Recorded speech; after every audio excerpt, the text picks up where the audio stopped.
Interest on drawing. Already finished interest on capital ma. Now interest on drawing.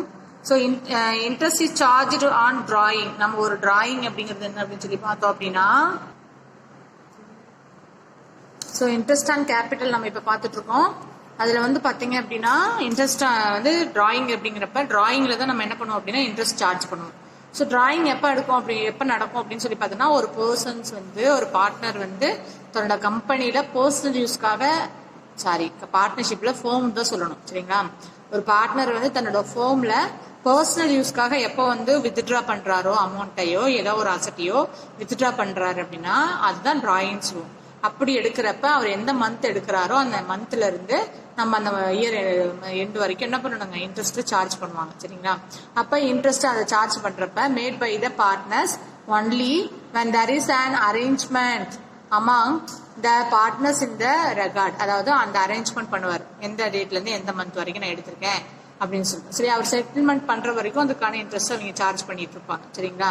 So rate of interest on drawing will be the rate agreement by the partners. பார்ட்னர்ஸ்குள்ள ஒரு agreement இருக்கும். யார் வந்து நம்ம ஃபேர்ம்ல இருந்து personal யூஸ்க்காக withdraw பண்ணாலும் 6% agreement அப்படின்னு சொல்லி பார்ட்னர்ஷிப் அக்ரிமெண்ட்ல ஆல்ரெடி மென்ஷன் பண்ணியிருப்பாங்க. ஸோ அதை ஃபாலோ பண்ணுவாங்க. So follow the journal entries made to the books of the partnership firm. So அதுக்குன்னு ஒரு சில ஜேர்னல் என்ட்ரி கூட அது என்ன என்ட்ரி?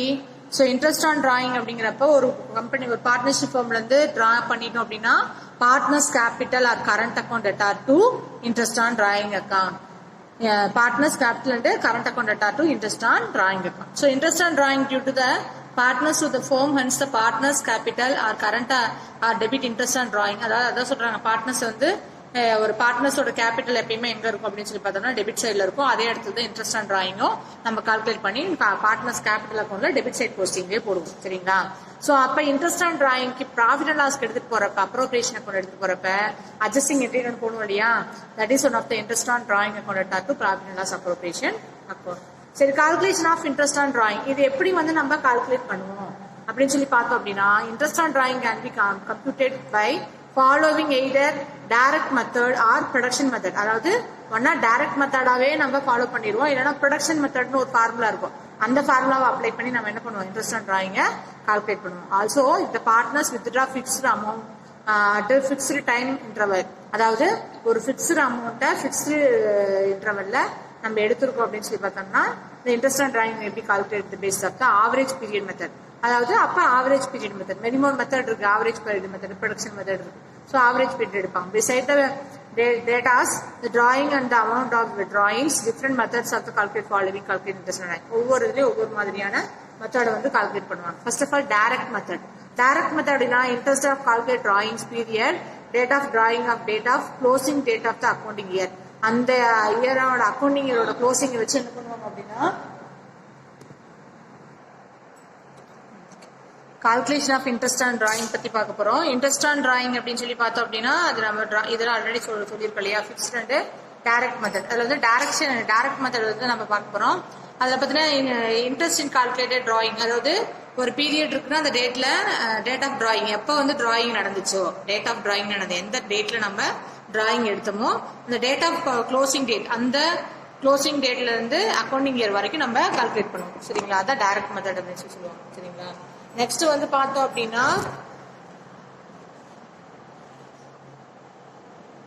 ஃபாலோவிங் ஃபார்முலா யூஸ் பார்த்தா என்ன ஃபார்முலா அப்படின்னு சொல்லி கீழே கொடுத்துருக்காங்க பாருங்க. Interest on drawing equal to amount of drawing, சரிங்களா? எவ்வளவு அமௌண்ட், இப்போ 50,000 எடுத்திருக்கேன்னா 50,000 இன்ட்டு ரேட் ஆஃப் இன்ட்ரெஸ்ட் 6%னா 6%. பீரியட் ஆஃப் இன்ட்ரெஸ்ட் அப்படின்னா 3 மாசம் எடுத்ததுல இருந்து 3 மந்த்ஸ், ஜனவரில இருந்து மார்ச்ல எடுத்திருக்கேன் அப்படின்னா March, April, May, June, July, August, October, December வரைக்கும் இப்போ 10/12 அப்படின்னு சொல்லி போடுவோம் இல்லையா? ஸோ அதான் இங்க சொல்றாங்க, சரிங்களா?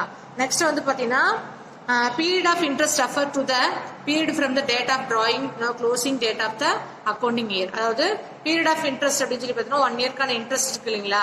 அது வந்து பார்த்தீங்கன்னா அந்த டேட் ஆஃப் டிராயிங் அதே தான் சொல்றாங்க, end of the accounting year, சரிங்களா? So difference amount of the withdraw, difference of the intervals ஒவ்வொரு மந்த்துக்கும். அதாவது ஃபர்ஸ்ட் ஒரு 50,000 எடுத்திருக்கேன், அடுத்து ஒரு 6 மாசம் கழிச்சு இன்னொரு 50,000 எடுக்கிறேன்னா இதுக்கு இருக்கிற அமௌண்ட் மொத்தமான எவ்வளவு வந்து இதற்கு எவ்வளவு இன்ட்ரெஸ்ட் கட்டணும் அப்படின்னு சொல்லி போறோம். சரிங்களா? ஸோ கீழேயே ஒரு எக்ஸாம்பிள் சம்ஸ் கூட கொடுத்துருக்காங்க. ஒரு 20,000 எடுத்திருக்காங்க, 10% இன்ட்ரெஸ்ட். அவங்க எடுத்தது வந்து பாத்தீங்கன்னா எப்ப அப்படின்னு சொல்லி பார்த்தோம் அப்படின்னா ஒரு சம் டேட்ல December 30th 2018 எடுத்திருக்காங்க. அப்ப 9 மந்த்துக்கு அவங்க கால்குலேஷன் பண்ணி 9/12 அப்படின்னு சொல்லி போட்டிருக்காங்க. சரி, ஆல்ரெடி நம்ம சம்ல பார்த்தோம். ஸோ அதே தான் சேமஸ் எபோவ் மேனர். நெக்ஸ்ட் வந்து பாத்தீங்கன்னா ப்ராடக்ட் மெத்தட். சரிங்களா? Under the product method interest வந்து எப்படி கால்குலேட் பண்ணுவாங்கன்னா total of productions. So product amount of drawing, அதாவது at the period of the amount remaining withdrawals, அதாவது எந்த பீரியட்ல நம்ம வித்ட்ரா பண்ணணும் அப்படின்னு சொல்லிட்டு அதே கால்குலேஷன் பண்ணுவோம். அந்த டேர்ம் மந்த். ஸோ கால்குலேஷன் அப்படின்னு பார்த்தீங்கன்னா total production rate of per month. ஒவ்வொரு மந்த்துக்கும் நம்ம ப்ரொடக்ஷன் கால்குலேட் பண்ணுவோம். சரிங்களா? ஒவ்வொரு மந்த்துக்கும் நம்ம கால்குலேட் பண்ணி மொத்தமா நம்ம கூட்டி அது ஒரு டேபிள் கார்டு மாதிரி போடுவோம். சரிங்களா? ஸோ அப்போ வந்து பார்த்தீங்கன்னா நமக்கு சேமஸ் எபோவ் மேனர். அப்போ வந்து பார்த்தீங்கன்னா இதில் வந்து பார்த்தீங்கன்னா மந்த்துக்கு போடுறப்போ 1/12 போடுவோம், இயருக்கு போடுறப்போ 1/365 போடுவோம். சரிங்களா? ஸோ இந்த ஃபார்முலா வச்சு தான் நம்ம என்ன பண்றாங்க ப்ரொடக்ஷன். இப்போ multiplying the each amount withdraw the relevant period கூட ஒவ்வொரு அமௌண்ட்டையும் மல்டிபிள் பண்ணுவாங்க. சரிங்களா?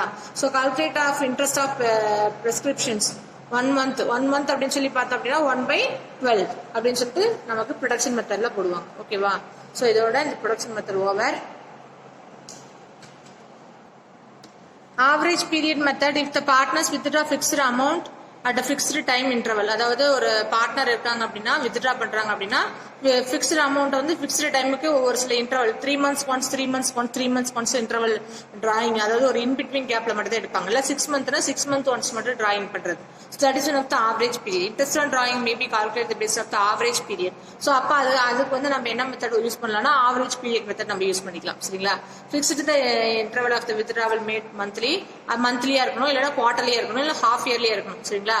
So once the 2 months once or 4 months once கூட இருக்கலாம். சரிங்களா? இந்த ஃபாலோவிங் ஃபார்முலா, இந்த ஃபார்முலா யூஸ் பண்ணா அவங்களுக்கு ரொம்ப ஈஸியா இருக்கும் எப்படி வந்து இன்ட்ரெஸ்ட் ஈஸியா கால்குலேட் பண்றது. ஸோ இன்ட்ரெஸ்ட் ஆன் டிராயிங் அப்படின்னா total amount of drawing made during the year. So rate of interest average period 3 month ஒன்ஸ்னா 3/12, 6 month ஒன்ஸ்னா 6/12 அது மாதிரி போட்டுக்கணும். ஸோ ஆவரேஜ் பீரியடுங்கிற number of month date of withdrawal அல்லது number of month from the date of last withdrawal சொல்லிட்டு இது ரெண்டையும் கூட்டினோம்னாலும் நமக்கு வந்துடும். சரிங்களா? ஸோ இதுதான் நமக்கு இங்க பாருங்க கூட போட்டிருக்காங்க பாரு, எந்தெந்த மந்த் 1 month ஒன்ஸ்னா எப்படி வந்து கால்குலேஷன், 3 months ஒன்ஸ்னா எப்படி கால்குலேஷன், 6 month ஒன்ஸ்னா 12 + 6 வச்சு 9 அடிச்சு அதுக்கப்புறம் போடுறது. சரிங்களா?